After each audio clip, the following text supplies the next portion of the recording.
If you're like me and you need a digital timer that can control 2 outlets at once, then I think I found one you're gonna like. Let's get it open and check it out. Comes with a manual. And here's the device itself. We have a sticker to peel off.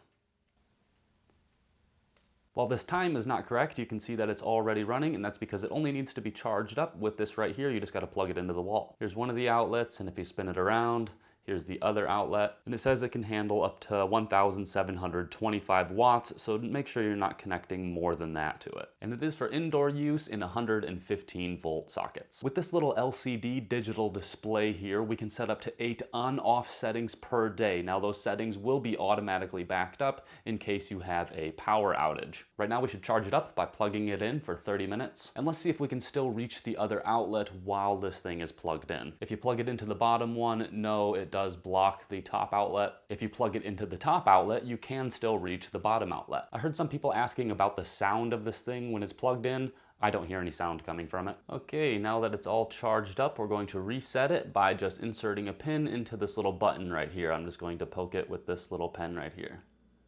There you go.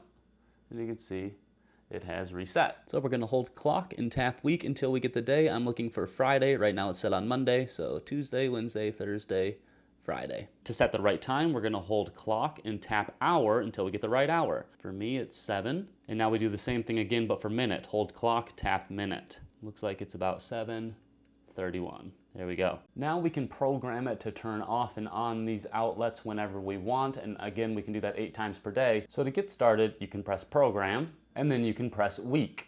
And it will give you a range of preset day combinations to choose from. If you can't find your preferred combination of days, you'll just have to set multiple schedules for your individual days. So here you see that it's preset for every day of the week. This one would be preset for Monday, for Tuesday, for Wednesday, and so on. Here you could set it for just Monday through Friday, or you could set it just for the weekend. Here you could set it for every day but Sunday, or just Monday, Wednesday, Friday. You could also set it for Tuesday, Thursday, Saturday, or Monday, Tuesday, Wednesday. Or maybe you just want the end of the week for Thursday, Friday, Saturday. I'm going to set it for every day of the week. First, we select the hour we want it to turn on by setting the hour. Let's say it's 6 a.m. Then we can set the minute. Let's make it 6:05. To set the off time, we press program again and repeat the steps for the hour and minute.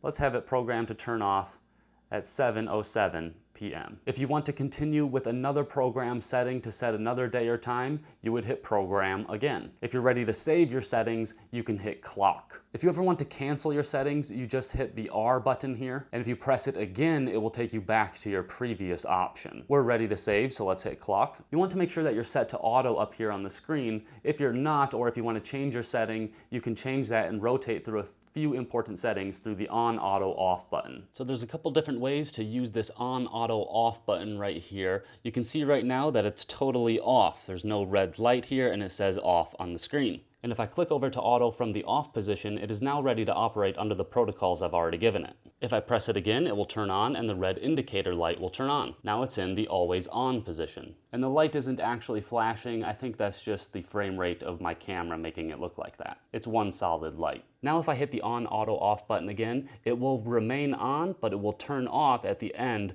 of the protocol that it's set to. Now it's in auto mode. Now a really cool feature about this is the security mode that you can turn on, say when you go on vacation and you want to make it look like someone's still occupying your home. You just set the timer and then turn on security mode, and then it will alternate what time it turns on and what time it turns off. And that just makes it look like someone is turning on the lights and off the lights at a different time every day. Now we can do this by pressing week and hour together, and then you will see an O pop up on the LCD screen.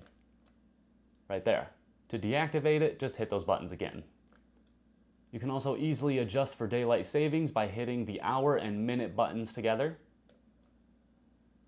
and readjust by hitting them again. So I can see this being used for like controlling your lights in hydroponics for growing plants. I can see it being used for illuminating dark paths at night, or for turning on sprinklers in your yard at certain times, or for even controlling the temperature of rooms by, say, turning on a heater in the morning before you wake up. And if there's any negatives to it, you can't use it outside. It's not recommended for that. And these plugs are not operated independently. So if you're looking for something that's going to let you program one plug and program the other plug, you're going to want to keep looking.